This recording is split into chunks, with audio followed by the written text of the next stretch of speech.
Assalamu alaikum students, I am Asma Mushtaq from the WE Vibes. In this tutorial we are going to study about the stack memory of PIC microcontroller, and that is actually the RAM memory, so we can read and write it. Why the CPU or the PIC microcontroller needs to have this memory? Because sometimes CPU needs to store the critical information, so that's why, since CPU has very few registers for storing the data, we need the stack memory in it. Alright, so a stack memory can store the critical information, as I mentioned, that is actually the value of the program counter. In the PIC microcontroller, the program counter is of 21 bits, so it means that this stack memory that I have shown over here can store 21 bits in a single slot at a time. Fine. Now, since it is a memory, in order to access it, we use the stack pointer, and in the PIC microcontroller the stack pointer is of 5 bits. So that's why the total accessible slots can be found by using the formula 2 raised to power n, which is the number of bits, and in this case it is equal to 5, so 2 raised to power 5 is equal to 32. Now we say that only 31 slots are available. Okay, so only 31 slots are available. And what is the reason? If you look at the stack memory, so the stack pointer always points to the first location that cannot be used for storing the address, because when you talk about the push operation of the stack, which means storing the information into the stack, then how it works: first stack pointer is incremented, and then it stores the value in it. Okay, so since the stack pointer is already pointing to the memory location whose address is 00000, since this is the 5-bit pointer, so that's why all bits will be equal to 0. And when you need to store the value, then first it will be incremented, so the value becomes 00001. So starting from 1 to 32, we will have only 31 slots available. Alright, and if you have to determine the starting and ending address of the stack memory, so initial stack, for the determining the initial address, you need to switch off all the bits, which means all 5 bits will be 0. And in order to determine the address of the last location, we need to make all bits high. So in hex it becomes 1f hex. So this is basically the starting address of the memory, which is 00, and the ending address of the memory is 1f hex. Alright, so as I mentioned, for the push operation, first the stack pointer increments and then the value is stored in it. Similarly, for the pop operation, which is actually removing the contents from the stack,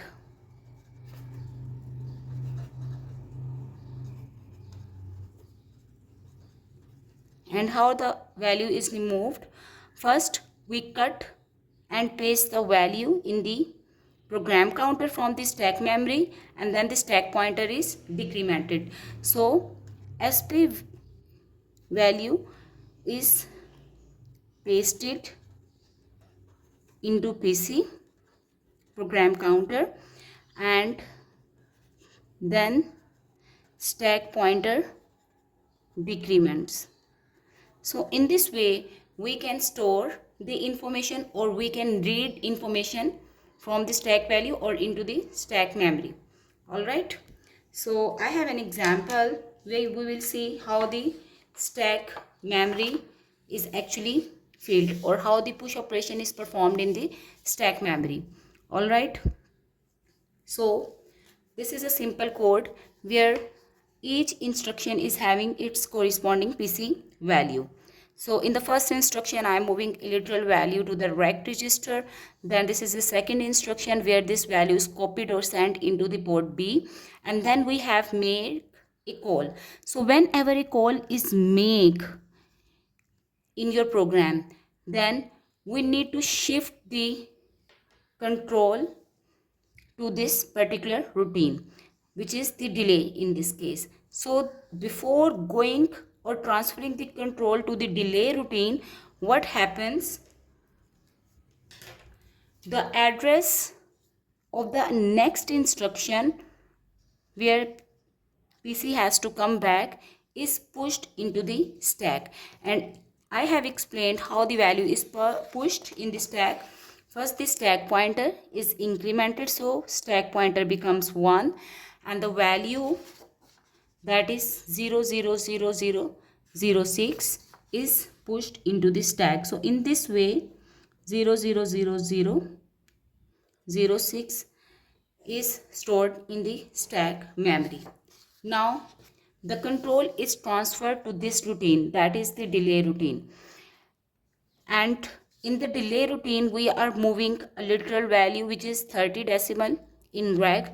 Then what we are sending? We are sending this value to the RAM location whose name is mentioned as location 1, and then again I have made another call which is the call of subtract routine. Now before going to this routine, the address of the next instruction is pushed into the stack again. Fine. So the address is tetra 020 hex. I will push this value into the stack memory using the same procedure.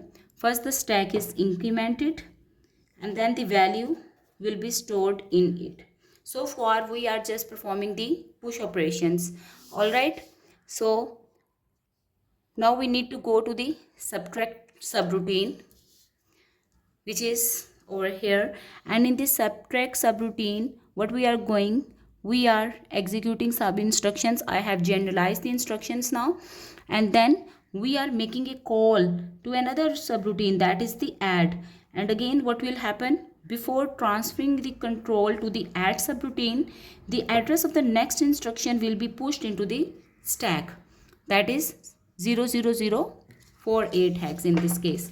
So now again the stack pointer will be incremented and the value of the PC is copied into it, which is 00048 hex. Alright, so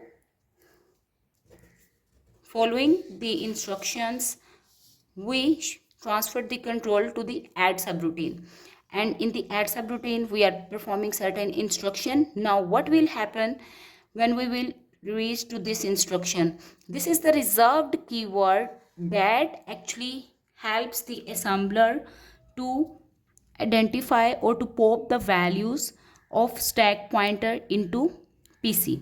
Okay, so whenever this reserved keyword return encounters, what happens? It enforces the assembler to copy the value of the stack pointer into PC. So the stack pointer is right now pointing to the value of 00048 hex.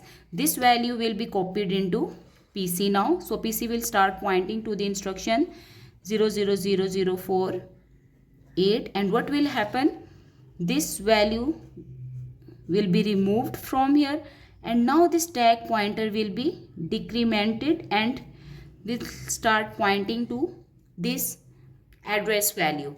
But since PC is pointing to this value, so we will transfer the control to the instruction at this address, that is 00048 hex. Okay, so when you reach at this address, again the return keyword is encountered, which says that go to the stack memory and copy the value to which the stack pointer is pointing to PC. Fine. So right now the stack pointer is pointing to this value. Now this value will be copied into PC 0000020 and the stack pointer will be decremented. Fine. So this value is removed from the stack memory, and when you will go to this address which is 000020 hex, that is actually the address of this instruction. All right, and in this instruction what we are going to do, we are moving a decimal 15 value into the reg register, and after the execution of the instruction the stack pointer will be incremented. PC will point to the next instruction which is again pointing to the reserved keyword return, and this keyword will force the program counter to take the value from the stack memory to which the stack pointer is pointing. Now at this point the stack pointer was pointing to this value, so now PC will take the value 000006 hex, okay, and will go at this address, that is 000006. In this way basically push and pop operations are performed in the stack memory. And you must have noticed that the stack memory grows upward, which means that when you start storing the addresses, then it moves upward, but when you start performing the pop operations it starts going downward. So this is all about how the stack memory is actually used in the PIC microcontroller. Thank you for watching.